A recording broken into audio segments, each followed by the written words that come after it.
Good morning students, आपका स्वागत है आपके अपने यूट्यूब चैनल अत्रि एकेडमी पर। आज के इस वीडियो में हम पढ़ेंगे कक्षा छठी के विज्ञान विषय का पहला पाठ, भोजन यह कहाँ से आता है। प्यारे बच्चों, इन चित्रों को ध्यान से देखिए। इन चित्रों में आपको क्या देखने को मिलता है? बहुत सारी सब्जियां हैं, बहुत सारे फल हैं, अनाज हैं, और इधर देखिए मछली है, मांस, अंडा, दूध और शहद। ये सारी चीज़ें क्या हैं? खाद्य वस्तुएं। खाद्य वस्तुएं, खाद्य वस्तुएं किसे कहते हैं? वे वस्तुएं जो खाने योग्य हैं उन्हें हम खाद्य वस्तु कहते हैं, खाद्य पदार्थ कहते हैं। खाद्य पदार्थ हमें पादप और जंतुओं से प्राप्त होते हैं। अगर हम इस चित्र को ध्यान से देखते हैं तो देखिए जितनी भी सब्जियां हैं, इस चित्र को हमने दो भागों में बांटा है। जैसे अगर मैं इसी तरह से देखता हूं, जो ये इस तरफ के भाग हैं, ये सारे पदार्थ जो हैं ये पादप उत्पाद हैं जो हमें पादपों से प्राप्त होते हैं। जितनी भी सब्जियां हैं, जितने भी फल हैं, जितने भी अनाज हैं, बीज हैं, ये सब हमें पौधों से प्राप्त होते हैं। ये सब पादपों से उत्पन्न यानी पादप प्राप्त हैं। अगर हम दूसरी तरफ देखते हैं तो हमें दिखाई देते हैं मछली, मांस, अंडा, दूध, शहद। ये चीज़ें सभी की सभी चीज़ें में कहाँ से प्राप्त होती हैं? जंतुओं से। ये सभी चीज़ें में कहाँ से प्राप्त है? जंतुओं से। इस प्रकार से हम कह सकते हैं जो भी खाद्य पदार्थ हैं वो हमें पादप और जंतुओं से प्राप्त होते हैं। अब हम बात करते हैं भोजन किसे कहते हैं। वह खाद्य पदार्थ जिसे खाकर जीव जंतु जिंदा रहते हैं, शरीर की वृद्धि करते हैं एवं शरीर का रखरखाव करते हैं, भोजन कहलाता है। भोजन जीवों को आवश्यक ऊर्जा और पोषक प्रदान करता है। जी हाँ, ये थी परिभाषा भोजन की किसे कहते हैं। देखिए बच्चों, हम प्रतिदिन जिंदा रहने के लिए भोजन करते हैं। इस भोजन में विभिन्न प्रकार के पोषक तत्व होते हैं जिनसे हमारे शरीर को ऊर्जा प्राप्त होती है, जिस ऊर्जा से हम अनेक जैविक प्रक्रम करते हैं, जिस प्रकार से श्वास लेना, पाचन करना, उत्सर्जन, शरीर की वृद्धि आदि के लिए जो आवश्यक पदार्थ है, यह सब हमें भोजन से ही प्राप्त होता है। भोजन हमें कहाँ से प्राप्त होता है? भोजन जैसा हमने ऊपर देखा है, समझा है, भोजन हमें पेड़ पौधों से और जंतुओं से प्राप्त होता है। आगे प्रश्न आता है, यदि पौधों से हमें प्राप्त होता है तो पेड़ पौधों से हमें खाने की कौन सी वस्तुएं मिलती हैं? पेड़ पौधों से हमें अनाज, फल, सब्जियां आदि अनेक खाने के पदार्थ प्राप्त होते हैं। अगला प्रश्न है, पेड़ पौधों के कौन कौन से भाग खाने के काम आते हैं? जैसा कि आप सभी जानते हैं, पौधे के विभिन्न भाग होते हैं, जड़, तना, पत्ती, फल, फूल आदि। तो हम अलग अलग पौधों का उदाहरण देते हुए समझने का प्रयास करेंगे किन किन पौधों के कौन कौन से भाग खाने के लिए उपयोगी हैं या खाने योग्य हैं। सबसे पहले हम बात करते हैं जड़ की। बहुत सारे ऐसे पौधे हैं जिनकी जड़ खाने के लिए उपयोग में ली जाती है, खाने योग्य होती है। उदाहरण के लिए इस चित्र में दिया भी गया है और यहाँ लिखा भी हुआ है गाजर, मूली। गाजर, मूली ये पौधे के जड़ वाला भाग हैं जो खाने के रूप में प्रयोग होते हैं। अतिरिक्त इसके बाद कुछ ऐसे पौधे होते हैं जिनका तना खाने के लिए इस्तेमाल किया जाता है। ये पौधे हैं आलू।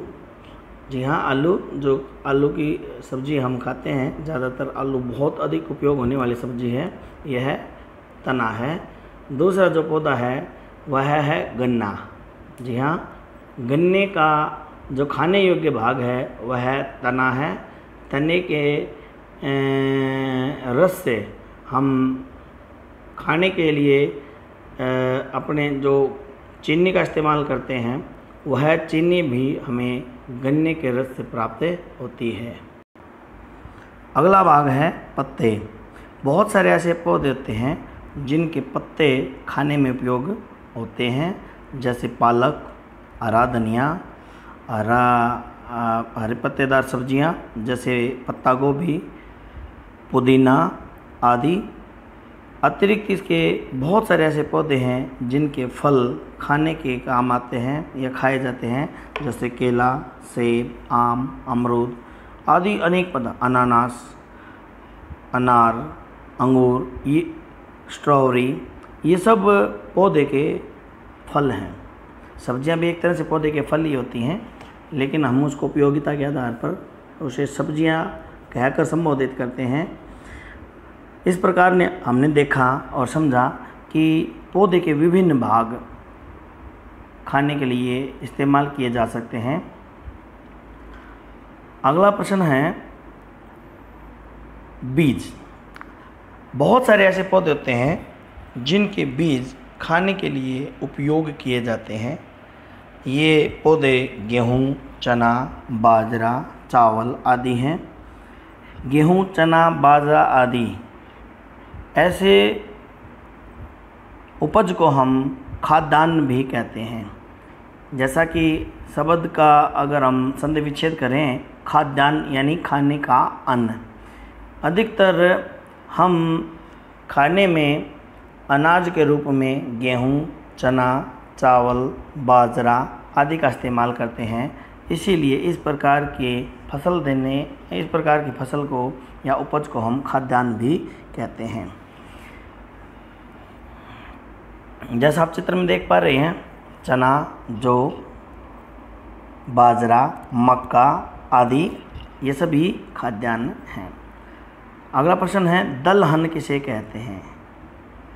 बहुत सारे ऐसे पौधे हैं जिनके बीज को हम दाल के रूप में इस्तेमाल करते हैं, यानी चना, मूंग, अरहर, उड़द आदि दाल देने वाली फसलों को हम दलहन भी कहते हैं। जैसा आप चित्र में देख पा रहे हैं, चित्र में सामने दिखाई दे रहा है मूंग, और ये मूंग है, चना, लोबिया, राजमा और मटर आदि जो फसलें हैं इनको हम दलहन कहते हैं।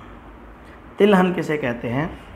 बहुत सारे ऐसे पौधे हैं जिनसे प्राप्त बीजों से हम तेल प्राप्त करते हैं या उनके बीज हमें तेल प्रदान करते हैं। सबसे अधिक प्रचलित और जो हम सभी ने देखा भी है वो है सरसों।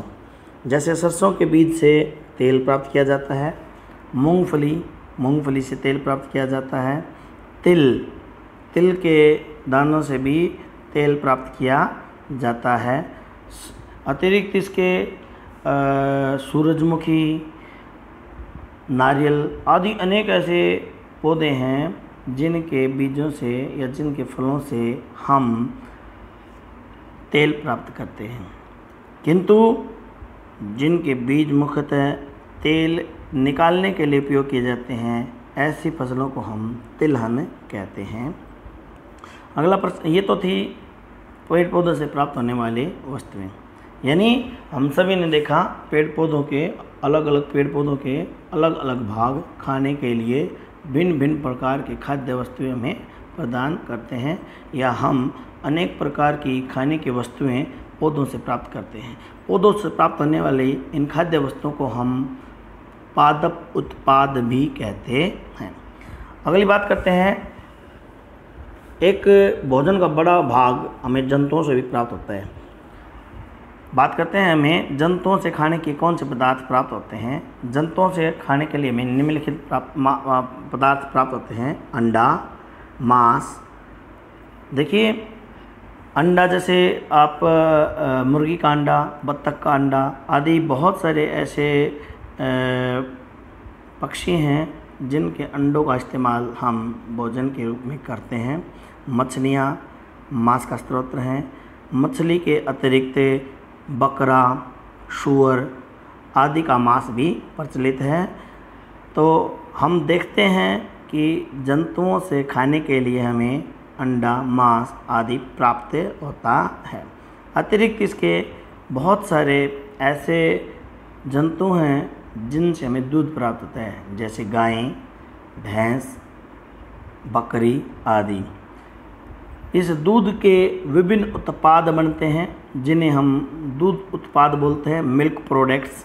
जैसे दूध को अगर हम दही में बदलते हैं, दूध का एक उत्पाद दही है। दही के मंथन करने से हमें मक्खन प्राप्त होता है। मक्खन को गर्म करके जब उसकी प्रोसेस की जाती है तो हमें घी प्राप्त होता है।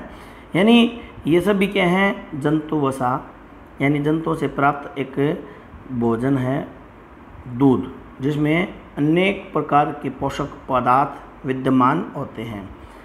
इसके अतिरिक्त एक बहुत ही अधिक जिसका सेवन हम करते हैं वह है शहद। शहद एक ऐसा खाद्य पदार्थ है जो हम मधुमक्खियों से प्राप्त होता है। जी हाँ, मधुमक्खी, मधु यह शब्द शहद का पर्यायवाची है, यानी शहद की मक्खी। मधुमक्खी पौधों के फूलों से मकरंद को निकालती है और उस मकरंद से शहद तैयार करती है। इस शहद का इस्तेमाल हम भोजन के रूप में करते हैं। इस प्रकार हमने देखा कि हम जंतुओं से अंडा, मांस, दूध, शहद आदि अनेक खाने के पदार्थ प्राप्त करते हैं। अगला प्रश्न है हमारा, अंडा हमें किन जंतुओं से प्राप्त होता है? मुर्गी से, बत्तख से। ये ऐसे पक्षी हैं जिनके अंडे का सेवन किया जाता है। और मुर्गी विशेषतः एक ऐसा जंतु है जिसको हम पालते हैं अंडा और मांस प्राप्त करने के लिए। इसे हम मुर्गी पालन भी कहते हैं। दूध देने वाले जंतुओं की अगर हम बात करते हैं तो ऐसे कौन से जंतु हैं जो हमें दूध देते हैं? जैसा कि आप चित्र में देख पा रहे हैं, दूध हमें गाय, भैंस, बकरी आदि से प्राप्त होता है। मांस हमें किन किन जीवों से प्राप्त होता है? जी, जब हम मांस की बात करते हैं तो चित्र अपने आप में आपको बता रहा है कि मांस के लिए हम मुर्गी, मछली, बकरा, सूअर और अनेक हिरन आदि जंतुओं के मांस का इस्तेमाल करते हैं। अर्थात इन जीवों से हमें मांस प्राप्त होता है। मांस हमें बकरा, सूअर, हिरन, मुर्गा, मछली आदि से प्राप्त होता है। अब हम बात करते हैं भोजन की आदतों के अनुसार जंतु कितने प्रकार के होते हैं। भोजन की आदतों के अनुसार जंतु मुख्यतः 3 प्रकार के होते हैं: शाकाहारी जंतु, मांसाहारी जंतु और सर्वहारी जंतु। कौन से जंतु शाकाहारी जंतु कहलाते हैं? जो जंतु केवल पादप और पादप उत्पाद खाते हैं उन्हें शाकाहारी जंतु कहते हैं। यानी ऐसे जंतु जो केवल या तो पेड़ पौधों की पत्तियां, पेड़ पौधों को खाएंगे या पेड़ पौधों से प्राप्त होने वाले पदार्थ ही खाते हैं, उन्हें शाकाहारी जंतु कहते हैं। जैसे गाय, भैंस, बकरी, भेड़ आदि। मांसाहारी जंतु किसे कहते हैं? वे जंतु जो केवल मांस खाते हैं उन्हें मांसाहारी जंतु कहते हैं। ये मांस के अतिरिक्त अन्य कोई चीज़ नहीं खाते। ऐसे जंतुओं को हम मांसाहारी जंतु कहते हैं, जैसे शेर, चीता आदि। एक रोचक जानकारी मैं आपको बता रहा हूँ। कभी कभी मांसाहारी जंतु जैसे शेर ये जानबूझकर हरी घास आदि ऐसी चीज़ों को खाते हैं, पादप उत्पादों को खाते हैं। यह हरी घास का खाना या सूखी घास का खाना या पादप उत्पादों को खाना, इनका वो अपनी भूख मिटाने के लिए नहीं खाते, बल्कि कभी कभी कुछ ऐसे मरे हुए जीवों का या सड़ा हुआ मांस खाने के कारण से उनके पाचन तंत्र में जब किसी प्रकार का कोई विकार उत्पन्न होता है तो वमन यानी उल्टी करने के लिए कुछ मांसाहारी जीव पादप उत्पाद, सूखी घास आदि खाते हुए दिखाई देते हैं। यह सिर्फ एक उल्टी करने के लिए एक प्रक्रिया है जिसको कई जीवों में देखा गया है। अगला प्रश्न होता है सर्वाहारी जंतु किसे कहते हैं? सर्वा मतलब सब कुछ, सर्वाहारी यानी सब जिसका आहार सब कुछ है, अर्थात जो जंतु सभी प्रकार के खाद्य पदार्थों को खा सकते हैं उन्हें सर्वाहारी जंतु कहते हैं। जैसे मनुष्य सबसे बड़ा सर्वाहारी है, कुछ भी खा जाता है। कुत्ता, बिल्ली ये पादप को खा सकते हैं, पादप उत्पाद खाते हैं या जंतुओं से प्राप्त होने वाला मांस, अंडा आदि का भी सेवन करते हैं। अर्थात सीधे शब्दों में अगर हम बात करते हैं तो वे जंतु जो सभी प्रकार का भोजन, सभी प्रकार के खाद्य पदार्थों को खा सकते हैं उन्हें सर्वाहारी जंतु कहते हैं। आगे प्रश्न आता है हमारा, वह कौन सा भोजन है जो कभी खराब नहीं होता? जी हाँ, ये बहुत ही रोचक बात है। मधुमक्खियों के द्वारा बनाया गया शहद ही एकमात्र एक ऐसा भोजन है यदि उसमें किसी प्रकार का कोई मिलावट ना की जाए या उसमें कोई अशुद्धि ना मिलाई जाए तो एकमात्र शहद वह वस्तु है जो कभी भी खराब नहीं होती है। शहद मधुमक्खियाँ फूलों के मकरंद से लेकर बनाती हैं। शहद में शर्करा, खनिज और एंजाइम होते हैं। शहद में शर्करा यानी कार्बोहाइड्रेट। हम अपने कक्षा 6 के दूसरे पाठ भोजन के घटक में पढ़ेंगे। भोजन के विभिन्न घटक हैं कार्बोहाइड्रेट, प्रोटीन, वसा, विटामिन, खनिज लवण आदि, जिसमें से शर्करा एक कार्बोहाइड्रेट है। इस कार्बोहाइड्रेट के कारण, इस शर्करा के कारण ही शहद का स्वाद मीठा होता है। शहद हमें कहाँ से प्राप्त होता है? शहद हमें मधुमक्खियों के छत्तों से प्राप्त होता है, जहाँ मधुमक्खियाँ मकरंद से इसे बनाती हैं। मधुमक्खियाँ शहद कैसे बनाती हैं? मधुमक्खियाँ फूलों के मकरंद को इकट्ठा करती हैं, उन्हें अपने छत्तों में जमा करती हैं और क्योंकि फूल और उसका मकरंद साल में कुछ ही महीनों में मिल पाता है, इसलिए उसके उपयोग के लिए उनको इकट्ठा करती चली जाती हैं और छत्ते में विभिन्न प्रक्रियाओं के द्वारा इस मकरंद को ये शहद में बदल देते हैं। अब आइए बात कर लेते हैं हम अभ्यास के प्रश्नों की। क्या सभी जीवों को एक ही प्रकार के भोजन की आवश्यकता होती है? जैसा कि हमने अभी पढ़ा, खाद्य भोजन में की आदतों के आधार पर जीव 3 प्रकार के हैं, शाकाहारी, मांसाहारी और सर्वाहारी। तो इस प्रश्न का उत्तर रहेगा नहीं। सभी जीवों के भोजन की आवश्यकता भिन्न भिन्न होती है। जैसे शाकाहारी केवल पादप उत्पाद खाते हैं, मांसाहारी केवल मांस खाते हैं और सर्वाहारी सब कुछ खाते हैं। इस प्रकार हम कह सकते हैं कि सभी जीवों के खाद्य आवश्यकताएं भिन्न भिन्न होती हैं। अगला प्रश्न हमारा, 5 पौधों के नाम बताइए और उनके कौन से भाग खाने के काम आते हैं बताइए। यह प्रश्न हमने अभी ऊपर किया है चित्रों के माध्यम से। ये पादप और पादप के भाग निम्नलिखित हैं। पादप का नाम गाजर और मूली। गाजर और मूली पादप का जड़ भाग है जिसे हम खाते हैं। आलू और गन्ना इनका तना हम सेवन करते हैं। पालक, अराधनिया इनके पत्तों का सेवन किया जाता है, पत्ते खाए जाते हैं। गेहूं, बाजरा आदि के बीज खाए जाते हैं और केला, आम आदि ये फल हैं। इस प्रकार से हम कह सकते हैं अनेक और भी उदाहरण दे करके। अगला प्रश्न हमारा प्रश्न संख्या 3, कॉलम 1 से में दिए हुए खाद्य पदार्थों का मिलान कॉलम 2 से करिए। यहाँ इसने कॉलम 1 में दिया है दूध, दही, पनीर, घी, पालक, फूल गोभी और गाजर, शेर एवं बाघ शाकाहार, और कॉलम 2 में दिया है दूसरे जंतुओं को खाते हैं, पादप एवं पाद उत्पाद खाते हैं, सब्जियां हैं और सभी जंतु उत्पाद हैं। अगर हमने पाठ को सही से समझा है तो मुझे आशा है आप सभी विद्यार्थियों को इसका उत्तर पता होगा। चलिए फिर भी मैं आपको बता देता हूँ। अगर सही मिलान हम करते हैं तो हम देखते हैं कि दूध, दही, घी ये सभी हमें जंतुओं से प्राप्त होते हैं, इसलिए इसका सही उत्तर है सभी जंतु उत्पाद हैं। पालक, फूल गोभी, गाजर ये सभी क्या हैं? सब्जियां, इसलिए इसका सही उत्तर क्या रहेगा? पालक, फूल गोभी, गाजर सभी सब्जियां हैं।